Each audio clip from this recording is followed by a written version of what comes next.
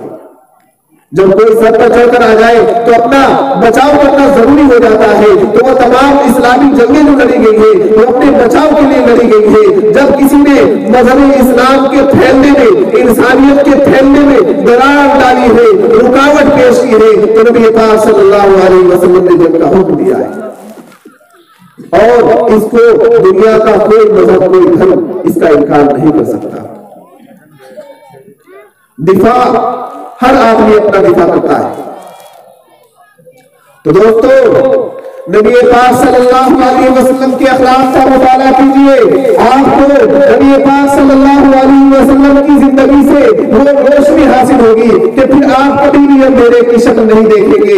اندھیرا کیا ہے، ظلمت کیا ہے، ہمیں کس روشنی کی تلاش ہے. ہم طرح طرح کی پریشانیوں میں مبتلا ہے، نفرتیں ہم میں عام ہے، لڑائی جھگڑے عام ہے، فرقہ پرستی عام ہے، برادری واد عام ہے، یہ اندھیرائی تو ہے. اگر یہ اندھیریاں ہماری زندگیوں سے چھٹ جائے تو ہم ایک روشنی کی طرف قدم رکھ سکتے ہیں اور ہماری زندگیوں میں وہ روشنی آ جائے گی کہ ہم کہیں مال نہیں کھا سکتے، کہیں پریشان نہیں ہو سکتے.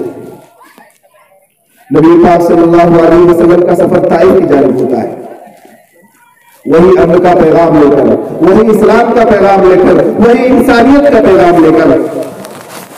شنکراچاریہ جی، میں ایک بات آپ سے کہنا چاہتا ہوں. آج لوگ انسانیت کا پیغام عام کرنے کے لیے بہت بڑی بڑی باتیں کرتے ہیں.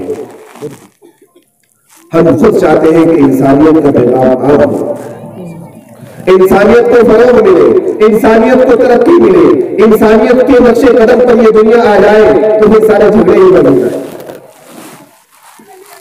جیسے ایک بات کے اندر آپ سے پوچھنا چاہتا ہوں، انسانیت کیا ہے؟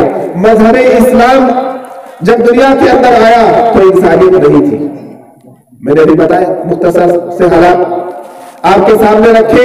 جب مذہب اسلام دنیا کے اندر آیا، نبی پاک صلی اللہ علیہ وسلم نے اعلان نبوت فرمایا تو اس وقت دنیا میں انسانیت باقی نہیں رہی تھی. تو جب اسلام آیا تو انسانیت آئی. آج جو اسلام کے ماننے والے اور اسلام کے نہ ماننے والے انسانیت کی بات کرتے ہیں، انسانیت کے پیغام کو عام کرنے کی بات کرتے ہیں، میں ان سے کہتا ہوں آؤ، میری دعوت ہے، آؤ میں تمہیں دعوت دیتا ہوں، میں تمہیں انسانیت کی طرف بلاتا ہوں. آؤ اسلام کا مطالعہ کرو، قرآن کا مطالعہ کرو، نبی پاک صلی اللہ علیہ وسلم کے فرمان کا مطالعہ کرو. تمہیں انسانیت کی ہر تعلیم ملے گی، انسانیت کا ہر سبق ملے گا. مذہب اسلام سے باہر کوئی انسانیت نہیں ہے. انسانیت کا درس اگر دنیا کو دیا ہے تو اسلام نے دیا ہے. طائف کا سفر ہوتا ہے، پتھر برسایا جاتا ہے. میں بہت مختصر کر کے یہ واقعہ بتاتا ہوں تاکہ آپ کو نبی پاک صلی اللہ علیہ وسلم کے اخلاق کا علم ہو جائے. نبی پاک صلی اللہ علیہ وسلم طائف میں جاتے ہیں، اسلام کی دعوت پیش کرتے ہیں، امن و امان کی دعوت پیش کرتے ہیں، لیکن وہاں کے لوگ مذہب اسلام کو قبول کرنے کے لیے تیار نہیں ہوتے. جب تیار نہیں ہوتے تو انہیں چاہیے یہ تھا کہ نبی پاک صلی اللہ علیہ وسلم کو پیار سے جس طرح وہ آئے تھے رخصت کر دیتے کہ آپ تشریف لے جائیں، ہمیں آپ کی دعوت قبول نہیں ہے. لیکن ان ظالموں نے، ان اندھیرے کے اندر زندگی گزارنے والوں نے یہ ظلم کیا کہ نبی پاک صلی اللہ علیہ وسلم کو برا بلا کہا، آپ کو گالیاں تک دی. اور صرف اسی پر بس نہیں کیا، جب آپ مایوس ہو کر وہاں سے لوٹنے لگے تو آپ کے پیچھے بدمعاش لڑکے لگا دیے کہ جاؤ ان کو مارو، ان کو کھدیڑو، ان کے اوپر پتھر برساؤ. انہوں نے پتھر برسائے. نبی پاک صلی اللہ علیہ وسلم پیدل سفر کر رہے تھے. پتھر کھا کر جب واپس تشریف لانے لگے آپ کے بدن مبارک پر پتھر برسائے گئے اور جوتیاں آپ کی جوتیوں سے خون، آپ کی جوتیوں میں خون بھر آیا. آپ صلی اللہ علیہ وسلم پر پتھر برسائے گئے. اور ایک ہمارا معاشرہ ہے، ہم پر بھی پتھر برسایا جاتا ہے، لیکن ہم کیا کہتے ہیں؟ عید کا جواب پتھر سے دیں گے. ہمارا دعویٰ یہ ہے کہ عید کا جواب پتھر سے دیں گے. ادھر نبی پاک صلی اللہ علیہ وسلم پر پتھر برسائے گئے اور آپ صلی اللہ علیہ وسلم کے جوتیوں سے خون جاری ہے. لیکن آپ صلی اللہ علیہ وسلم کے اخلاق دیکھیے، پہاڑوں کے فرشتے نظر آ جاتے ہیں. دونوں طرف جو طائف کے پہاڑ تھے وہ آ کے فرشتے آ جاتے ہیں.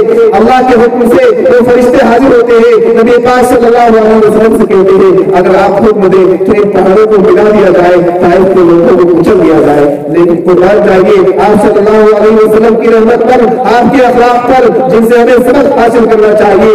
آپ پتھر کا جواب عید کا جواب پتھر سے نہیں، ایٹم بم سے بھی دے سکتے تھے، ایٹم بم سے نہیں پہاڑوں سے بھی دے سکتے تھے. لیکن آپ صلی اللہ علیہ وسلم نے یہ نہیں کہا کہ ہاں جنہوں نے مجھے گالیاں دی ہے، جنہوں نے مجھ پر پتھر برسائے انہیں پہاڑوں سے کچل دیا جائے.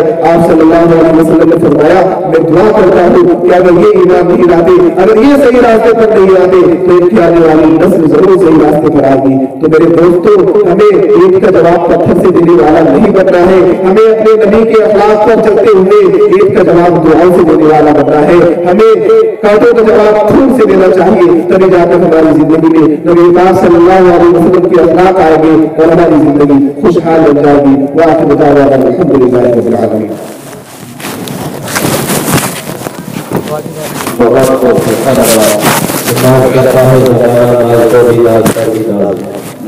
ناز کرتا ہے زمانہ، ناز کو بھی ناز کا بھی ناز ہے اور حضرت والا تلقی کا رفع تصدیق کی یہی آواز ہے.